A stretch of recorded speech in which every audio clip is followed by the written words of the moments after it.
नमस्कार, जोहार। आप देख रहे हैं कशिश न्यूज और आपके साथ मैं हूं दीपक शर्मा। झारखंड की जमीन के नीचे खनिज है, ऊपर जंगल, झाड़, पहाड़, मैदान, खुशनुमा मौसम, पर्यटन स्थल।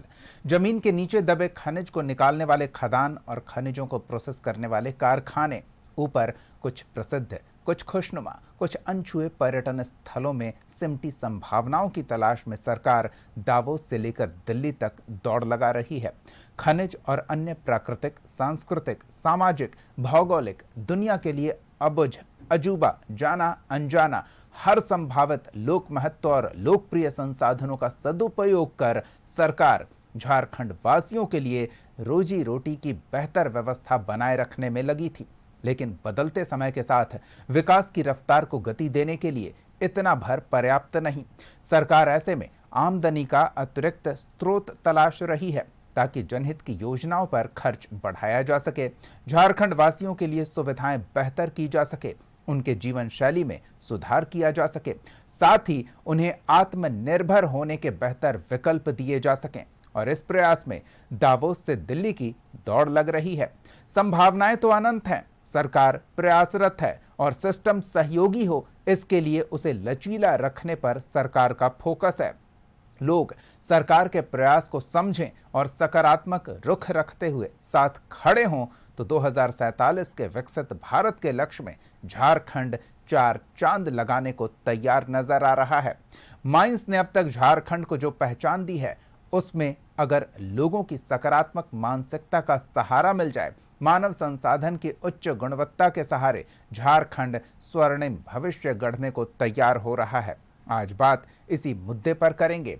खदान के साथ ज्ञान यानी माइंस के साथ झारखंड के माइंड्स मिल जाएं तो झारखंड की नई पहचान गढ़ी जा सकेगी।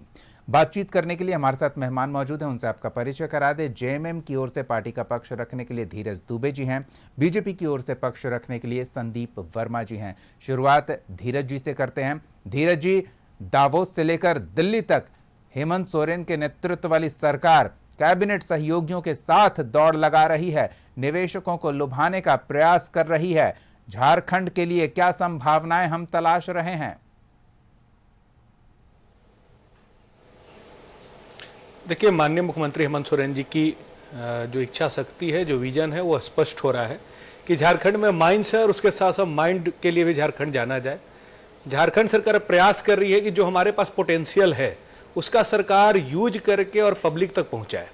इसी के तहत दावोस में भी हम लोगों ने इन्वेस्टमेंट के लिए अपनी आधारशिला रखी, हमने प्रयास किया और आज दिल्ली में भी माननीय मुख्यमंत्री जी और चीफ सेक्रेटरी सहित सारे प्रशासनिक पदाधिकारी के साथ साथ गवर्नमेंट प्रयासरत है कि झारखंड का जो टूरिज्म है, झारखंड की माइंस हैं, जो झारखंड को एक एआई टेक्नोलॉजी से नए डेटा के आधार पर कैसे डेवलप किया जाए, जीरो लीकेज पर लाया जाए, सारे विभागीय फाइल को ऑनलाइन किया जाए और इसके साथ साथ जो भविष्य दिख रहा है एआई के दिशा में, उसको पुनः झारखंड में उस एआई का इस्तेमाल करते हुए झारखंड वासियों को उसका लाभ दिया जाए, जिसमें गूगल ने अभी अपना प्रस्ताव भी दिया है कि हम 3 से 4 लाख जो शिक्षक हैं उनको एआई टेक्नोलॉजी के बारे में प्रशिक्षित करेंगे। इसी तरह से अलग अलग कंपनियों के द्वारा कई तरह के एमओयू भी साइन जो है झारखंड गवर्नमेंट ने किया है। सरकार प्रयास कर रही है कि हमारा पोटेंशियल हमारे सिटीजन के काम आए और उसके लिए जो डिजिटलाइजेशन की ओर जो है सरकार जाना चाहती है। बिल्कुल, समय के साथ कदम ताल करने का प्रयास हो रहा है और इस कदम ताल का फायदा ये होगा कि झारखंड वासियों को एक बेहतर स्वर्णिम भविष्य सरकार की ओर से तोहफे में मिलेगा। लेकिन क्या इन संभावनाओं का हम सही दोहन कर पाएंगे? संदीप जी, सरकार प्रयासरत है, इस प्रयास का फल आने वाले समय में मिलेगा। संभावनाओं पर ही बात कर रहे हैं, सरकार के प्रयास को किस तरह से देख रहे हैं?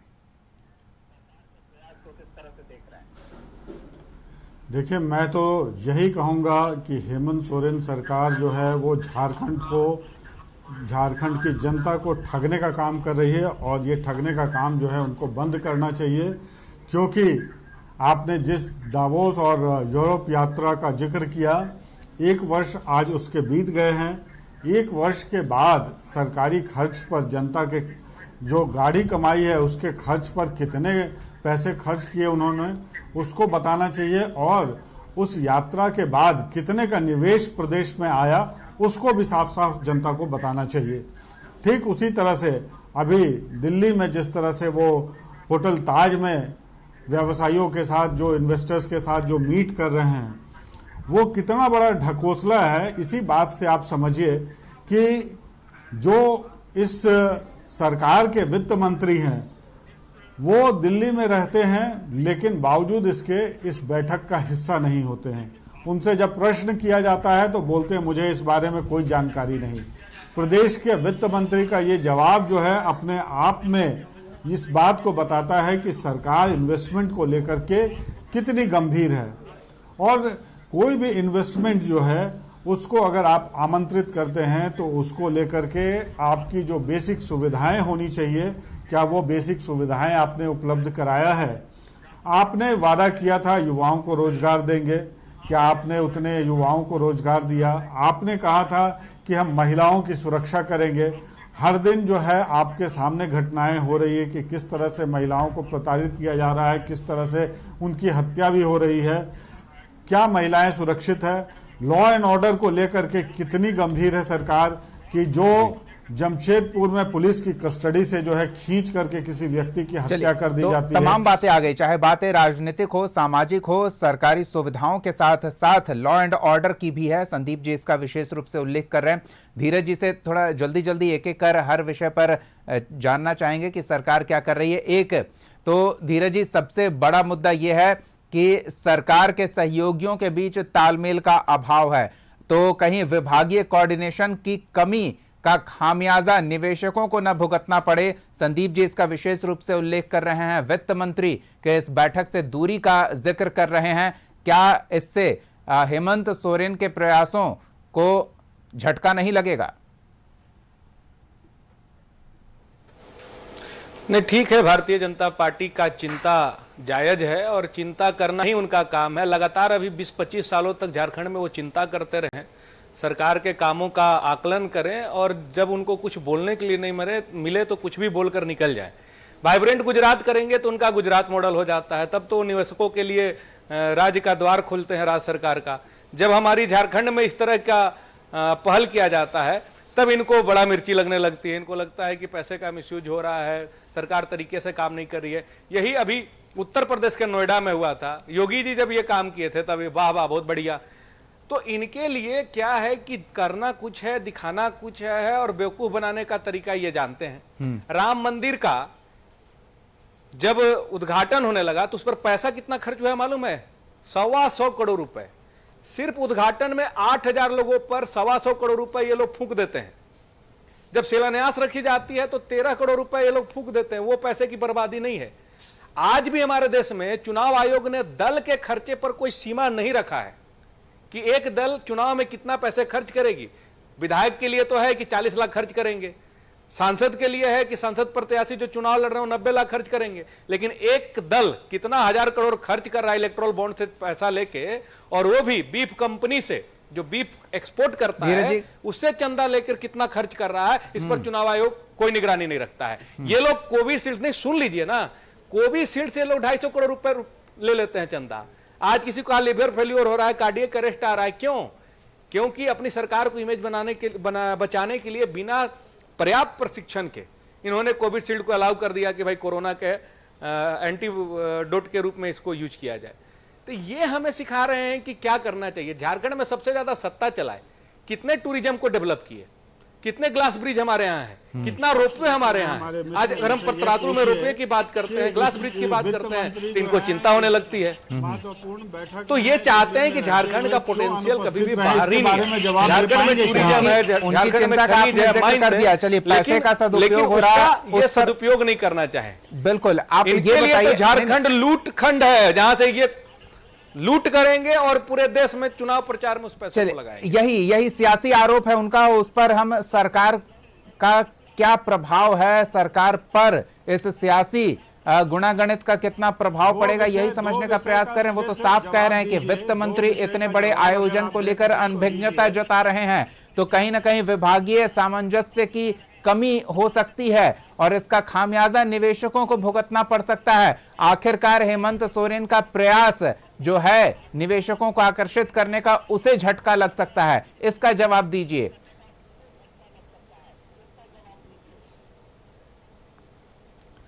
देखिए, हमारा झारखंड में अभी जो बैठक हो रही है वो एआई आधारित शासन, डिजिटल अवसंरचना, क्लाउड तकनीक और नवाचार और भविष्य के अनुरूप कौशल विकास पर विस्तार से जो है व्यवस्थाओं को कैसे लागू किया जाए उसके लिए सरकार प्रयासरत है।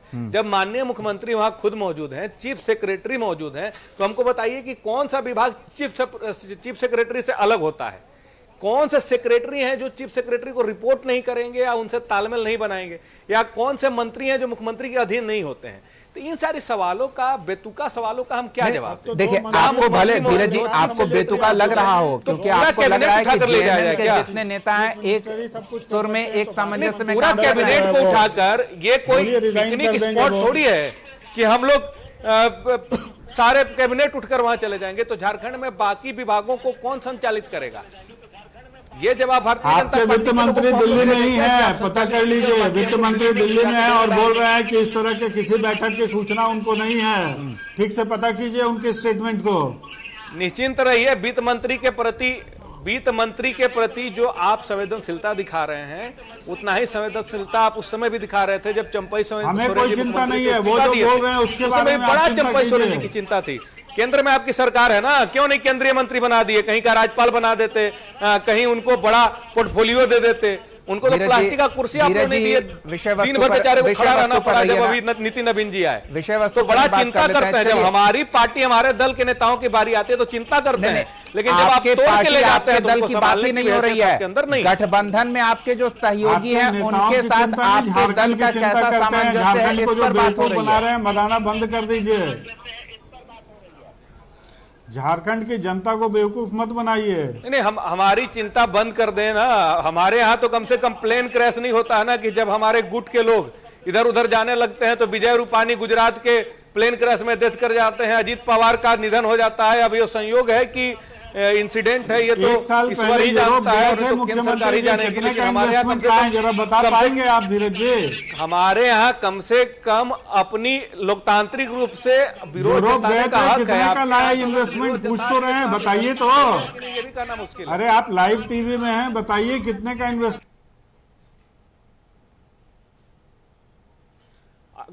गोड्डा में Adani power plant, cement plant लगाने के लिए एमओयू हो चुका है सर। उसके साथ साथ Jindal nuclear power limited, Jindal steel limited, Jindal renewable private limited, Rungta sons private limited, Rungta science mines limited, Ambuja cement limited, Tata steel limited नहीं होता है। ये आपको जानकारी होनी चाहिए धरातल पर क्या आया। अब धरातल आप तय कीजिएगा। अगले 4 साल तक सरकार यहाँ चल रही है, वही सरकार जो है निवेशकों को भरोसा दे रही है। तो धरातल 7 साल से आप हैं, 4 साल छोड़ लीजिए, 7 साल में क्या किए ये तो बताइएगा। संदीप जी एक सेकंड। संदीप जी 7 साल में कितने उद्योग स्थापित किए ये तो बता दीजिए। आप चाहता हूं, हमने 7 साल में जो किया उसका आप गिनती सुन लीजिए। हमने यहाँ 7 साल में कल्याणकारी योजनाओं में जितने चीज लागू किए हैं, आप रघुबर दास से लेके अर्जुन मुंडा से लेके बाबूलाल मरांडी तक, अरे कितने उद्योग लगाए बताइए ना भाई साहब। कल्याणकारी योजनाओं को बता रहे हैं, कहां उद्योग लगाए? संदीप जी वो बता रहे हैं, एक बार सुनिए। धीरज जी बताइए। बिरसा हरित क्रांति किसकी योजना थी? नीलांबर पीतांबर। हम लोग मुख्यमंत्री मैया सम्मान योजना, उसके बाद बच्चियों के लिए किशोरी समृद्धि योजना, यूनिवर्सल पेंशन स्कीम जो आज पेंशनरों को सशक्त बना रहा है, उनको लगा वो बताइए। आप योजना बच्चों को विदेश में पढ़ाई के लिए कौन कौन से इंडस्ट्रियल हाउसेज को बुलाया आपने? कहाँ कहाँ उद्योग लगा? कितने लोगों को नौकरी दिया? बता तो दीजिए।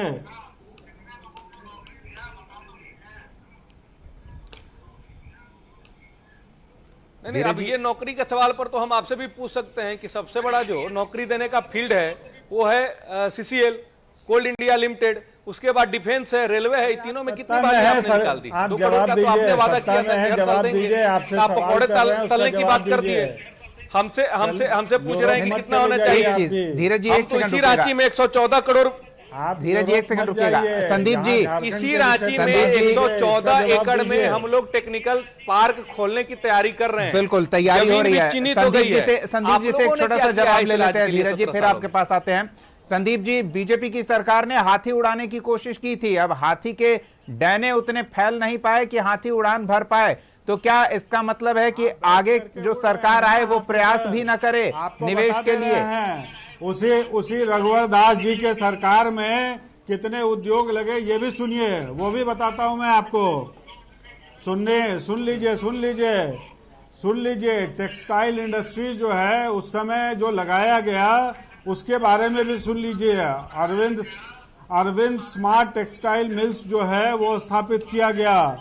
खाद्य संस्करण के लिए, फूड प्रोसेसिंग के लिए जो है उद्योग लगाया गया। सुनिए, फार्मास्यूटिकल्स और स्वास्थ्य की देखभाल के लिए लगाया गया। हेवी इंजीनियरिंग के क्षेत्र में काम किया गया। सुनिए आप,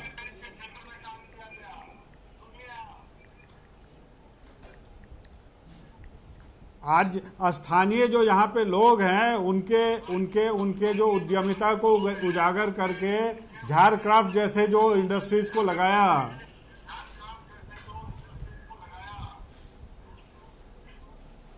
चलिए, जब आपने एक प्रयास किया तो ऐसा थोड़ी है कि अगले ही दिन ये सब हो गया, समय लगाना। अब हेमंत सोरेन प्रयास कर रहे हैं तो थोड़ा समय तो उन्हें दीजिएगा।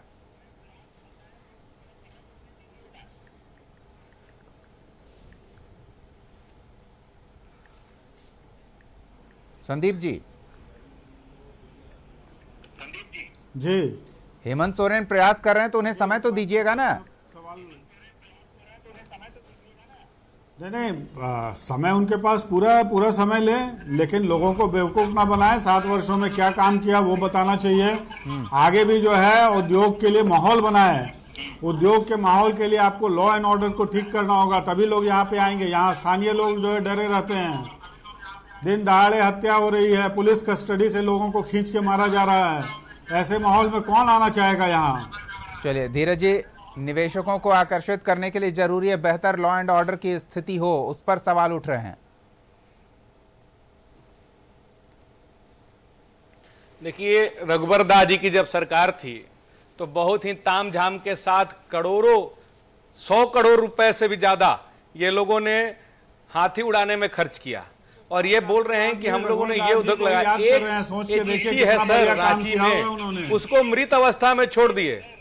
संदीप जी, अगर नहीं सुनने की क्षमता है तो बीच में जो टपक जाते हैं आप याद आ रहे हैं जामुन की तरह, थोड़ा सा जब दूसरे की बारी आती है तो सुनने का प्रयास कीजिए। संदीप जी, पके हुए आम की तरह टपकने का प्रयास मत कीजिए। संदीप जी, अब एक बार सुन लीजिए। थेथरलॉजी से डिबेट नहीं होता। धीरज जी, बात आगे बढ़ाइए। हम जब बोल रहे हैं कि रघुवर दास जी के समय में हाथी उड़ाए, आज एचईसी को आप लोग बचा पा रहे हैं।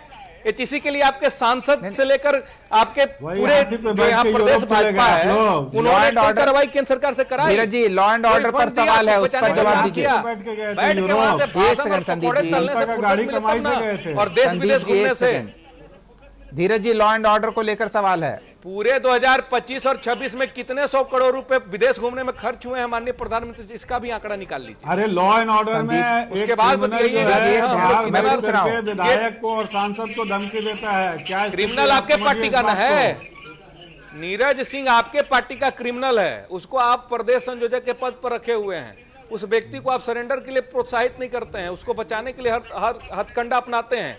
जब यही हजारीबाग के विष्णुगढ़ में भीम कुमार आपका पंचायत का कार्यकर्ता निकला, भारतीय जनता पार्टी का, यही सुभाष मुंडा का जब हत्याकांड हुआ तो उसमें सुभाष मुंडा के हत्याकांड में किसके कौन पार्टी के लोग शामिल थे? उनके नियर एंड डियर कौन थे? संजय सेठ ने अपना सांसद कोटा देकर पीसीसी कहां निर्माण कराया था? जमीन के दलाली से कार्यकर्ता को बाहर निकालिए और बोलिए कि थोड़ा पढ़ लिख के अच्छा काम करे।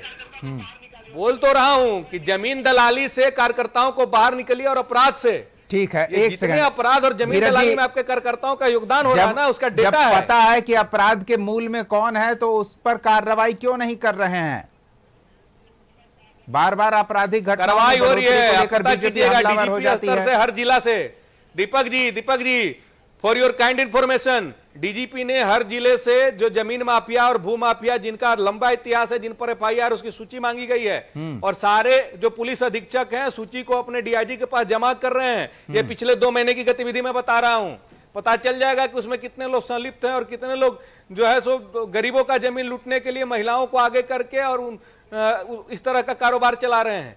सरकार इस पर काम कर रही है और जल्द इसमें आप देखिएगा कि इसमें एक व्यापक सुधार आएगा सामने। एक्शन लीजिए, चलिए, सूची अच्छी बनाने बात है, से आप कुछ नहीं जमीन होता उपलब्ध है। कराएंगे लोगों को, लेकिन सरकार पर भी एक्शन आरोप तो लेते लगता है। हैं तो रोना शुरू कर देते हैं आप लोग। नहीं, धीरज जी, एक्शन में एक्शन ही का सरकार के देन है लिए ना एक बड़ी कि चुनौती है अमन साहू निवेशकों को का जमीन इनकाउंटर उपलब्ध हुआ। कराना। एक्शन का ही देन है ना कि चतरा का अमन यादव का इनकाउंटर हुआ। धीरज जी, एक्शन का ही देन है ना कि सूर्या आंधा का जब इनकाउंटर हुआ तो आप लोग पूरा विलाप कर रहे थे कि किसको मार दिया किसको।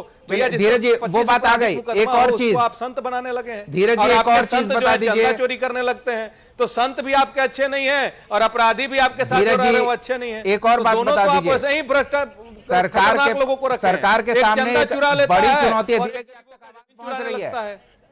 धीरज जी, एक चीज और बता दीजिए, बड़ी चुनौती होगी निवेशकों के लिए जमीन उपलब्ध कराना। जिस जमीन को लेकर विवाद ना हो, उसको लेकर क्या सरकार का रुख देखने को मिलेगा आने वाले समय में? बिल्कुल मिलेगा। ये हमारा जो रघुवर दास जी के समय पे ही लैंड बैंक बना था, उस लैंड बैंक में इतनी जमीनें हैं कि अगर हम लोग निवेशक को देने लगे तो शायद वो हमारे लिए पर्याप्त हो। लेकिन लैंड बैंक के बावजूद भी हमारे रघुवर दास जी ने क्या किया था, सीएनटी एसपीटी एक्ट में बदलाव करने का प्रयास, और ऐसा झारखंड में आग लगा कि उसके आगे में रघुवर दास जी धुआं हो गए और विधायक तक नहीं बचा पाए अपनी विधायक की कुर्सी को भी। तो जमीन की चिंता नहीं करना है, झारखंड में सारा चीज उपलब्ध है जो एक राज्य में होना चाहिए था। बहुत खुशहाल राज्य है हमारा, बस उसका सदुपयोग भाजपा ने अच्छे से नहीं किया। इनके जितने भी मुख्यमंत्री बने वो अपने आला कमान को खुश करने में और उनको बैग में पैसा पहुंचाने में रह गए। चलिए, तो झारखंड बहुत अच्छा हो ठीक जाता है। उन आरोपों से इतर संदीप जी, संसाधनों का सदुपयोग बीजेपी को जब मौका मिला तो नहीं कर पाई, अब ऐसे में कम से कम एक सकारात्मक विपक्ष की भूमिका में तो नजर आए। कैसे आप बोल सकते हैं कि नहीं कर पाई? अभी तो आपके साथ साथी मित्र बताए कि लैंड बैंक भी जो है रघुवर दास जी ने ही बनवाया था। बैंक बना लिया, लेकिन बैंक से लेन-देन को लेकर कोई काम नहीं बताएंगे तब आपको याद आ रहा है, वो भी आपको पता नहीं है। ठीक है धीरज जी, सुन लेते हैं संदीप जी की बात।